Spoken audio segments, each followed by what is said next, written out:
Bible कहेले कि पाप का मजूरी तो मृत्यु है, मगर परमेश्वर का वरदान हमरी प्रभु यीशु मसीह में अनंत जीवन हवे। हमनी का ऐसन काम कैले बनी जा जवन परमेश्वर के नाखुश करेला, जवन हमनी के दंड भोगे वाला पात्र बनौले बा। मगर बाइबल अनंत जीवन की ओर एगो सुघर रास्ता प्रस्तुत करेला। TWR इंडिया से प्रसारित कार्यक्रम जिंदगी की राह यही अनंत जिंदगी की खोज में चले वाला एगो कार्यक्रम है। कृपा करके सुनी देखें ताकि परमेश्वर आपकी जिंदगी में आपका रास्ता बतावे वाला ठहरस। हाँ तो प्रिय मित्र, अध्याय 3 में हम बोअज के खरिहान में पहुंचल बानी। रूथ अपना अधिकार के खातिर कोनो आवाज नहीं उठावत। ऐसे नओमी खुद एक कार्य में पहल कर रहल बाड़ी।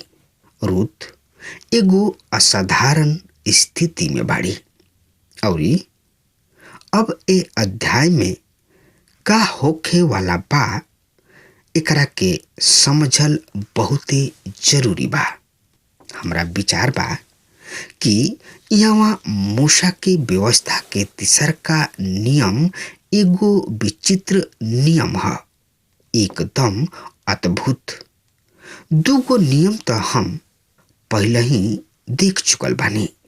साथ ही ए अध्याय में हम उस समय के खरिहान सब के जानकारी प्राप्त करब और ओकरा कीमत के समझल बहुते जरूरी बा। अब यदि रउआ विचार से उ नियम जेकरा पर हम नजर कइले बानी बड़ा ही असाधारण और अनोखा नियम है, तो रउआ हमरा संगे आपन पवित्र शास्त्र बाइबल निकाल लिहनी। हाँ तो ओमे देखी व्यवस्था विवरण के किताब 25 अध्याय 5 पद से लेके 9 पद के हम पढ़ रहल बानी। रउआ कान पाठ लगा के सुनी। ए तरी से लिखल बा, जब बहुते भाई एक साथ रहत होखे और ओकरा में से केहू बिना निसंतान मुँह जाए तो मृतक के मेहरारू के ब्याह परिवार से बहरी कोनो दूसर आदमी से ना कइल जाए। ओकरा मरद के भाई ओकरा किने जाके ओकरा के आपन मेहरारू बना ले और ओकरा साथे मर्द के कर्तव्य के पूरा करे। तब ऐसन होके कि ओह मेहरारू के पहलौठा बेटा मृतक भाई के नाम के कहलाए, जौना से कि ओ भाई के नाम इस्राएल से मिट ना जाए। यदि उ आदमी अपना भाई के मेहरारू के ग्रहण करे ना चाहे तो ओकरा भाई के मेहरारू फाटक पर पुरनिया तथा प्राचीन सब के पास जाके कहे, हमरा मर्द के भाई इस्राएल में अपना भाई के नाम बनावे रखला से इनकार करता। उ हमरा से मर्द के कर्तव्य के पूरा नहीं के करे चाहत। तब नगर प्राचीन ओकरा के बुला के बोअज से बातचीत करे। तब यदि उ आपन बात पर अड़ल रहे और कहे हम एकरा के आपन मेहरारू नहीं बनावे चाहत, तो ओकरा भाई के मेहरारू प्राचीन के देखते ओकरा किने जाए और ओकरा गोड़ के पनही तथा जूता उतारे और ओकरा मुंह पर थूक दे। फिर उ मेहरारू ई कहे, जौन आदमी अपना भाई के वंश के ना चलावे चाहे वो आदमी के साथ ऐसने कइल जाला। प्रिय मित्र, इस सब पढ़ला से मालूम होता कि इस सही साधारण नियम नहीं खे। एकरा के दूसरा शब्द में कहल जाए कि सही में ये असाधारण नियम है। केवल रूत की किताब में एकरा उदाहरण देख रहल बानी। इ नियम उस समय प्रयोग में ले आवल जाला जब कोनो निसंतान यानी कि बिना बच्चा पैदा कइले मर जात रहे। प्रिय मित्र, ऐसे रउआ देख सकतानी कि एगो असाधारण नियम जौन की एगो निसंतान विधवा तथा मुसलमात के एगो बड़ उत्तम मर्द के एगो भाई पर दावा कर सकताड़ी। ओकरा से ब्याह करे के कानूनी अधिकार बा।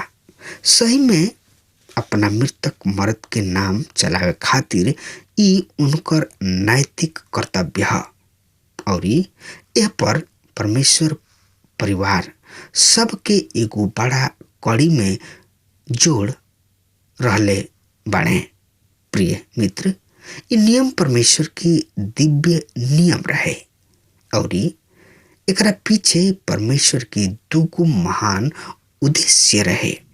पहल का वो मेहरारू पक्ष के रक्षा करे चाहत रहे।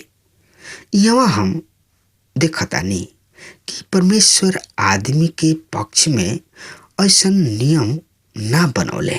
दूसरा का परमेश्वर पिता जमीन संबंधी अधिकारी सबके रक्षा करे के चाहत रहन। परमेश्वर ना केवल इस्राएल के राष्ट्र के फलस्तीन देश के जमीन ही दिहले वरन ओहनी के हर एगो परिवार की जमीन के अलग अलग भाग भी दिहले और परमेश्वर उस जमीन के रक्षा कइले। नजदीकी रिश्तेदार से ब्याह शादी की व्यवस्था ऐसे बनावल गइल। अब रूत के मामला में उत संतानहीन मुसलमात तथा विधवा रहुई। एकरा के दूसरा शब्द में कहल जाए कि रूत बिना बाल बच्चा के मुसलमात रही।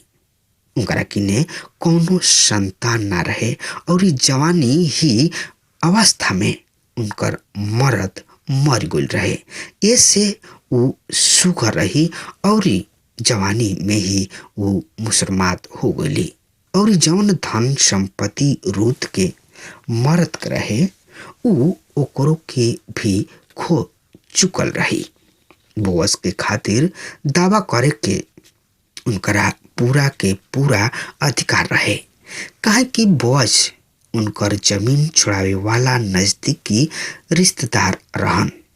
बोअज रूत के आपन मेहरारू बनावे के दावा नेखन कर सकत। ई अधिकार केवल रूत के ही बा। तब नओमी रूत के बतावताड़ी कि तोहरा एह आदमी के खुद बतावे के होई कि तू ओकरा के जमीन छुड़ावे वाला रिश्तेदार के रूप में चाहताड़ी। तोहरा ओकर जरूरत बा। प्रिय मित्र, इस समय खरिहान में अनाज जमा हो चुकल बा। गेहूं जौ साफ हो चुकल बा। ई परब के समय है। ई बढ़िया फसल के खातिर परमेश्वर पिता के धन्यवाद देवे के समय है। इस्राएल में ऐसा बहुते परब बा। ई परब पहल का फर के परब है।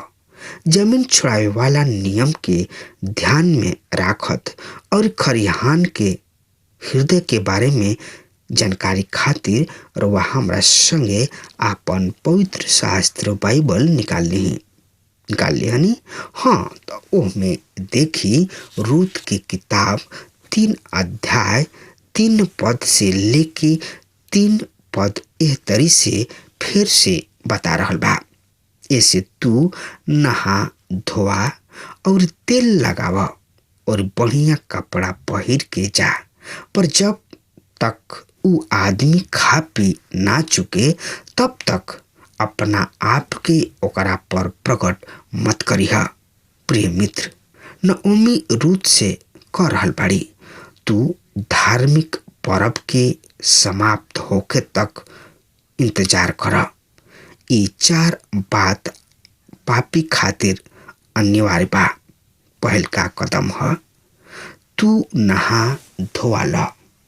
त एकरा बारे में जानकारी खातिर रुआ हमरा संगे आपन पवित्र शास्त्र बाइबल निकाल ली।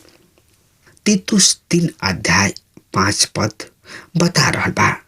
उ हमार उद्धार, नया जन्म के स्थान और पवित्र आत्मा के नया बनावे के द्वारा कइल बा। एकरा के हम यूहन्ना रचित सुसमाचार 3 अध्याय के 7 पद एह तरी से प्रकट करता। तोहरा के नया जन्म दिहल बहुत ही जरूरी बा। सड़क के योग्य बने खातिर हमरा के नया जन्म दिहल बहुत ही जरूरी बा। इससे कहताड़ी तू नहा धोवा के तेल लगा ल, काहे कि तू दिन भर खेतन में कठिन मेहनत कइले बाड़ू। दूसर का कदम है तेल लगाव। अपना मर्द की मृत्यु के बाद से रूत को बहु गमकौआ तेल और इत्र के प्रयोग ना कइले रही, पर नओमी देखताड़ी कि कोनो आदमी ओकरा में रुचि ले रहल बा। इससे उ ओकरा के गमकौआ पदार्थ इत्र लगावे खातिर प्रोत्साहित कर रहल बाड़ी। प्रिय मित्र, हमारा मसीही जिंदगी में हमरा और रउआ के पवित्र आत्मा के अभिषेक के जरूरत बा। तेल पवित्र आत्मा के प्रतीक है। पहला यूहन्ना 2 अध्याय के 20 पद ए तरी से बता रहल बा। पर तुहार त उह पवित्र आत्मा द्वारा अभिषेक भइल बा और तू सब कुछ जाना ताड़ा। हमनी में से हर एगो के परमेश्वर के शिक्षा के जरूरत बा। केवल पवित्र आत्मा ही हमनी के सब प्रकार के सत्य के सिखा सकता। एकरा बिना हम सत्य के नहीं जान सकत। ऐसे नओमी रूत से कहली नहा धोवा ल। प्रिय श्रोता, ई तीसर का कदम है कपड़ा पहिर ल। ई विशेष प्रकार के लुभावन कपड़ा है जरा के रूत को बहु ना पहिरे के शपथ करे के शपथ ले रही। प्रिय मित्र, जब एगो विश्वासी के रूप में हमनी के प्रभु के नजदीक में आई न जा, उ हमनी के धार्मिकता के कपड़ा पहिरावेलन। उ न केवल हमनी के पाप के दूर करेलन और ना हमनी के उ नया सृष्टि बनावेलन, वरन परमेश्वर के संतान के साथ साथ उ हमनी के धार्मिकता के कपड़ा भी पहिरावेलन। ऐसे परमेश्वर हमनी के प्रभु यीशु मसीह में देखेलन। ये धार्मिकता के कपड़ा है। यही 3 अध्याय के 4 पद बतावता ओकरा गोड़तारी सूत जइह। ई चौथ का कदम है रूत के। प्रिय मित्र, हर एगो पापी के ई कदम उठावे की जरूरत बा। रउआ को बहु खुद ई दावा कोइले बानी कि मसीह यीशु राउर उद्धार करता हमें। रउआ के खुद दावा करे के होई। एकरा के व्यवहारिक विश्वास कइल जाई। कर्म सहित विश्वास उ ह जेकरा में रउआ मसीह यीशु के आपन छोड़ावे वाला रिश्तेदार घोषित कर सकतानी, दावा कर सकतानी। प्रिय मित्र, हमनी के छुड़ावे वाला रिश्तेदार बाड़े।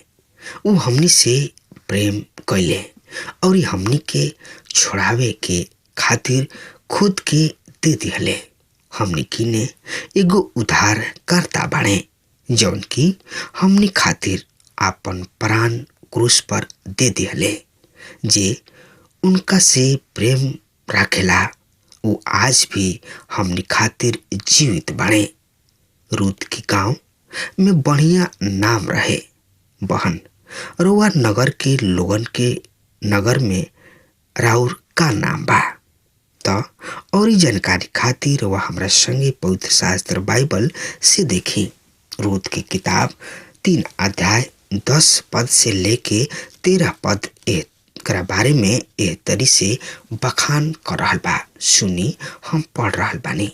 तब उ कहली, हे हमार बेटी, तू परमेश्वर यहोवा के ओर से आशीषित होखा, काहे कि तू कौनो जवान के चाहे धनी या कंगाल के पीछे ना जाके अपना पिछिलका प्रीति पहले से अधिक देखौले बाड़े। ऐसे हे हमार बेटी, मत डरा। जवन कुछ कबहू हम तोरा खातिर करब, काहे कि नगर के हमार सब लोग जाना ताड़े कि तू भला औरत हऊ। ई तो सच बा कि हम नजदीकी रिश्तेदार हई, फिर भी हमरा से अधिक नजदीकी एगो और रिश्तेदार ह। ए रात भर ठहरल रह, और यदि उ तोहरा के फजीरे छोड़ावे तो भाला बा, उहे तोहरा के छोड़ई है। पर यदि उ तोहरा के छोड़ावे ना चाहे, परमेश्वर यहोवा के शपथ, हम तोहरा के छोड़ाई। भोर तक सुतल रह। प्रिय मित्र, बोअज ओकर रिश्तेदार जमीन छोड़ावे खातिर तैयार बा, पर एगो औरी भी रिश्तेदार बने जौन की उ हमनी से औरी नजदीकी के बाड़े। पहिल का अधिकार उनकर ह। त एकरा बारे में औरी ज्यादा जानकारी खातिर रउआ आपन पवित्र शास्त्र बाइबल खोल ली। अगर पवित्र शास्त्र बाइबल नइखे त कान पाठ लगा के सुनी। रूत की किताब 3 अध्याय 14 पद से लेके 18 पद एह तरी से बता रहल बा। सुनी, उ भोर तक ओकरा गोड़ के पास सुतल रही, और एकरा से पहले कि केहू एक दूसरा के पहचान सके उ उठली। तब बोअज कहले, केहू ई जान ना पावे कि एगो औरत खरिहान में आइल रहुए। उ फिर कहले, जौन चादर तू ओढ़ले बाड़ा ओकरा के हमरा के द, और पकड़ ले रह। उ ओकरा के फैला दिहलस, और बोअज 6 नपुआ ज ई कही के हमरा के दे दिहले। अपना सास के पास खाली हाथ मत जो। तब उ कहलस, हे हमार बेटी, जब तक तू ये बात के परिणाम जान ले, चुपचाप बैठल रह, काहे कि आज जब तक उ पुरुष ए आदमी के काम के निपटा ना ले, ओकरा चैन ना मिली। प्रिय श्रोता, ये तरी ई अध्याय नवमी के इस शब्द के साथ खत्म होता। आगे के कहानी रूत के अगला बार बताई। रुआ तैयार होके जरूर से जरूर आई। तब तक खातिर रुआ हमरा के आज्ञा दही। आमीन। हमके विश्वास बा कि ई कार्यक्रम आप सब खातिर फायदेमंद सिद्ध भइल हुई। हम चाहतनी कि आप सब अपन अपन आशीष हमरों से बांटी। अगर आप सबके लगे बाइबल से चाहे आपकी निजी जिंदगी से कोनो सवाल होके, चाहे कोनो समस्या खातिर प्रार्थना करावे चाहतनी, तो हमारी फोन नंबर पर जरूर संपर्क करें। परमेश्वर आप सबके बहुत आशीष प्रदान करें और आज का दिन आप खातिर सुखद बनावे।